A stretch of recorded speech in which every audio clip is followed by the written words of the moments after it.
Although this entire topic is somewhat grim, there are stories that get very dark, so be warned. I had always thought the 27 Club was just a handful of people that party too hard, and I don't mean to be insensitive about that. Yeah, but it was when I saw a video from the Grim Life Collective that when they went to UK to check out the Amy Winehouse sites that I got the gears turned and decided to dig into it. And I found 31 members music related of the 27 Club, and I thought I would present what I found. Now, if you haven't heard of the 27 Club, it's people who were 27 and either famous or in the public eye when it comes to either acting or music. And this one focuses on the musicians that I found. Now, the way I broke this up, I put it in five categories by the number of members per category. The first one is crashes or accident related. Next one is overdosing, which I just thought everybody did, but that's not true at all. Next is someone else took their life, so they were murdered. The fourth one is natural causes or suspected natural causes. And then the last one is self inflicted, and you can use your imagination on that. On July 3rd, 1969, the lifeless body of Brian Jones was found at the bottom of his pool on his farm in Sussex, England. He was found by friends Ann Wolin, Frank Thorogood, and Janet Lawson.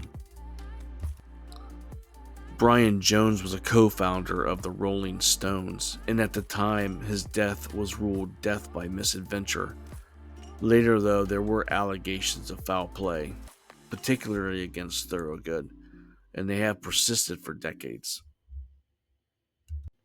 February 6, 1960, R&B singer and songwriter Jesse Belvin, along with his wife and driver, were killed in a head-on car collision on U.S. Route 67 near Hope, Arkansas. He had just finished playing a concert there in Arkansas before the crash had occurred. Now, I wasn't familiar with the name Jesse Belvin, but I was familiar with the songs Goodnight My Love and Earth Angel. So although you may not recognize his name, you may recognize his voice in the songs. June 24, 2000, Argentinian singer Rodrigo Bueno was killed in a high-speed car crash on the Buenos Aires-La Plata highway. They were traveling in a 4x4 and it was being driven by a friend when they lost control and collided with a barrier. His younger brother and other passengers were also injured. December 27, 1978, Chris Bell, a founding member of the band Big Star, had lost control of his Triumph TR7 sports car just after leaving rehearsal, and he hit a utility pole on Poplar Avenue in Memphis, Tennessee. He was alone in the car and died instantly. The band Big Star are known for their songs 13, I Am the Cosmos, and September Girls. Helmut Köllen, the bass player and singer for a band called Triumvirate, died on May 3rd, 1977. A German-based band, Triumvirate were known for their songs Illusions on a Double Dimple and Spartacus. Helmut died in his garage in Cologne, Germany from carbon monoxide poisoning while listening to studio recordings in his car with the engine running. His sister found him hours later. On October 30th, 1968, Malcolm Hale, the guitarist for Spanky and Our Gang, died in a Chicago apartment from carbon monoxide poisoning due to a faulty space heater. He was discovered by a bandmate when he failed to show up for rehearsal. On June 14th, 1989, Pete DeFreitas, famous for being a drummer for Echo and the Bunnymen, died on his Ducati motorcycle while traveling from London to Liverpool on the M62 motorway. He collided with a car, and he was not wearing a helmet. On May 3rd, 1972, Leslie Harvey, the guitarist for Stone the Crows, was electrocuted on stage at Swansea Top Rank in Wales when he touched a microphone that had faulty wiring. The venue lacked proper grounding and he collapsed instantly. On December 22nd, 1985, Dee Boone, the guitarist for the punk band Minutemen, was killed in a van when it crashed in an Arizona desert while on tour. His girlfriend was driving when the van veered off the road due to high winds. He was laying down in the back and was ejected. And the last entry we have for the first category of the 27 Club is Wallace Yawn. He was a keyboardist for Chase. He died on August 9th, 1974. Wallace died in a plane crash in Minnesota with other band members from Chase. The plane had struck a tree during takeoff due to an engine failure in stormy weather. The next category has 9 members. You'll probably be familiar with most of the names. This is the OD section, we'll call it. How's that? Alright, first up is the absolutely legendary guitarist Jimi Hendrix. He died on September 18th, 1970, when he was found dead in London in the Samarkand Hotel apartment in Monica Danneman. Supposedly he'd taken 9 Vesprex sleeping tablets and drank red wine, causing him to asphyxiate on his own vomit. Yeah, sorry, it's pretty nasty details. Amy Winehouse died on July 23rd, 2011. Amy's a famous soul and jazz influencer, singer and songwriter. You might know, if you don't know the name, you might know the song Back to Black. It's a very catchy song. Now, the video is kind of morbid, especially given the circumstances. But she was found dead in her Camden townhouse in London, and she had a blood alcohol content over 5 times the legal limit. Although no drugs were found on her, she had been in rehab as far as I could dig. She had fell off the wagon and went way overboard. So, rip to Amy. Jim Morrison died July 3rd, 1971. Now, I know you know who Jim Morrison is, but if you don't, he was the singer of the band called The Doors. He was found dead in the bathtub of his Paris apartment by his girlfriend Pamela Corson. No autopsy was conducted because it wasn't required under French law, and the suspected cause was heroin overdose. Janis Joplin, the vocal powerhouse, died October 4th, 1970. The amazing blues singer-songwriter was found dead at the Landmark Hotel in Hollywood. Janis had overdosed on heroin and allegedly from a more potent batch that killed several other people in her circle that same week. Very tragic. Alan Wilson, the co-founder of the band called Canned Heat, was found dead on September 3rd, 1970.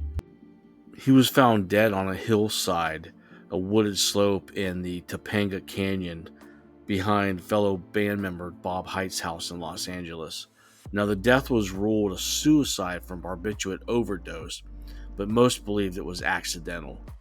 Now, the band Canned Heat doesn't ring a bell, but they are known for their songs Going Up the Country and On the Road Again, if you're curious. Rudy Lewis died May 20th, 1964. He was a singer for the group called The Drifters. Now, I wasn't familiar with Rudy Lewis's name, but definitely was familiar with the band or the group The Drifters. And you might be too. Now, they had a lot of songs, but you might recognize either Some Kind of Wonderful or On Broadway or Up on the Roof. He was found dead in his Harlem hotel room the night before a scheduled recording session. The cause of death was listed as probable overdose.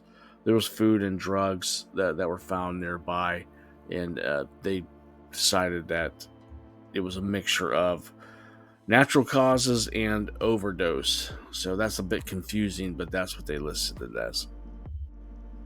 Jeremy Michael Ward, the sound technician for the band The Mars Volta, died May 25th, 2003. Jeremy died of a heroin overdose at his Los Angeles home. He was alone at the time and found by friends the next morning. Kristen Pfaff, I hope I'm saying her name right, but Kristen died June 16th, 1994, and Kristen was the bassist for the band Hole. They found her dead in her Seattle apartment bathtub. She had overdosed on heroin the night before. She was due to move back to Minneapolis, but didn't happen. Her boyfriend discovered her body. The last member of this group, and again, I don't mean to be insensitive, but the overdose group is Brian Otteson. He was the guitarist for the band called American Head Charge, which I have never heard of. He was found dead on April 19th, 2005, in his bunk on the band's tour bus in North Charleston, South Carolina. He had mixed prescription painkillers with alcohol and had taken too many. Although this entire video is about grim topics, this next category is the most grimliness. So just be warned, some of these, well, they're all terrible, but one in particular is especially haunting. And that's the category of these 27 club members being taken out by somebody else. Robert Johnson, the guitar legend and pioneer of Delta blues, died on August 16th, 1938. The man who had supposedly sold his soul at the crossroads to get his legendary guitar skills collapsed after drinking whiskey at a juke joint in Greenwood, Mississippi. He died several days later in agony. The rumor was that he was poisoned by a jealous husband. So this is the especially dark and disturbing case. I'm not going to get into a lot of details, okay? You can do some digging, but this is Mia Zapata. She died on July 7th, 1993. Mia was the lead singer for a band called The Gits out of Seattle. She was walking home, and we'll just say she was assaulted and murdered on their way home. Her body was found on a street curb, and it took a decade for them to be able to link DNA evidence to her to find her killer and finally arrest him. The Mexican banda singer Valentin Elizalde, I hope I didn't butcher that name, died on November 25th, 2006. He was shot over 20 times after a concert in Reynosa, Mexico. His entourage was ambushed on the way back to their hotel. The speculation is that it was a likely retaliation for singing songs that were critical of drug cartels. Okay, this one is crazy. So Raymond Rogers, aka Freaky Tall, a member of a hip-hop group called the Lost Boys, died on March 28th, 1999. Freaky Tall was shot in the head while leaving a party in Queens, New York. The shooter, Kelvin Jones, mistook him for somebody else. Now, Kelvin Jones mistakenly believed Tall was connected to someone who had shot and killed his brother. Later, a man named Corey Bussey would kill a man named Roderick Paget because Corey Bussey had mistakenly thought that Roderick Paget had killed Freaky Tall. Both Kelvin Jones and Corey Bussey are serving sentences 15 to life. Arlister Christian died March 13th, 1971. The frontman for the band Dyke and the Blazers was shot on a Phoenix, Arizona street. His killer claimed it was self-defense, but the details remain murky. Clarence Daniels, the person who shot Arlister, was arrested and the case was dismissed, stating there was evidence indicating self-defense. But some sources speculate the killing may have been related to drug dealing, though a coroner's report showed no alcohol or narcotics in Christian's system. However, one report from a Phoenix detective quoted in Jet magazine claimed Christian was a drug addict. Patrick Lamar Hawkins, aka Fat Pat, a Houston rapper and Screwed Up Click member, died February 3rd, 1998. Fat Pat was shot in the corridor of an apartment complex while waiting for a promoter to collect payment for a performance. The case still remains unsolved. Natural causes are the next category, and there's 4 members. Sean Patrick McCabe, the singer for a hardcore band called Ink and Dagger, died August 28th, 2000. Sean was found dead in his hotel room in Indiana.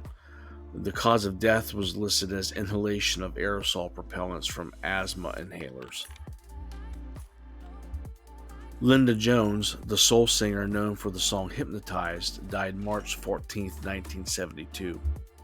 Linda had collapsed at her mother's home in Newark, New Jersey after a diabetes-related coma. She was actually resting between performances. Ron McKernan, a founding member of the Grateful Dead, died March 8, 1973.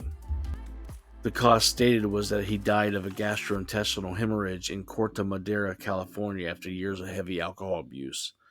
He had been sidelined from the band due to health issues before that. David Michael Alexander was the bassist for the band The Stooges. He died February 10, 1975. He died from pulmonary edema caused by acute pancreatitis. His health had deteriorated due to years of alcohol abuse. The last category is self-inflicted. I'm sure you'll know the first person. I did not know the second person, but the second individual, the story is very mysterious and could be a rabbit hole if you wanted to dig into it. Kurt Cobain, frontman of Nirvana, the singer, guitarist, primary songwriter from the grunge era, died April 5th, 1994. Kurt died by a self-inflicted shotgun wound in his Seattle home. He left a suicide note, and this was right after escaping from rehab days earlier. And the last 27 Club member I have on my list is Richie Edwards. He was a guitarist and lyricist for a band called the Manic Street Preachers. He was presumed dead on February 1st, 1995. Now, this is an entire rabbit hole, and I spent way too much time digging into it with very little answers. But he disappeared after leaving a London hotel. His car was found later near the Severn Bridge, which was a known suicide spot. He was legally declared dead in 2008. Here's the complete and final list of all of the music-related members of the 27 Club that I found during my digging. I added these percentages because I wanted to test my original assumption that the majority of 27 Club members were, partiers who had done too much. And this clearly shows that no, I was not correct. If you actually made it to the end of this video, thanks for watching it. Now, each one of these people and members here of this terrible club could have their own documentary, and quite a few do, especially Jimi Hendrix and Kurt Cobain, Amy Winehouse, Janis, Joplin, you know them. And I just try to put key details in there. So if I missed anything significant, feel free to leave it in the comments. You won't hurt my feelings.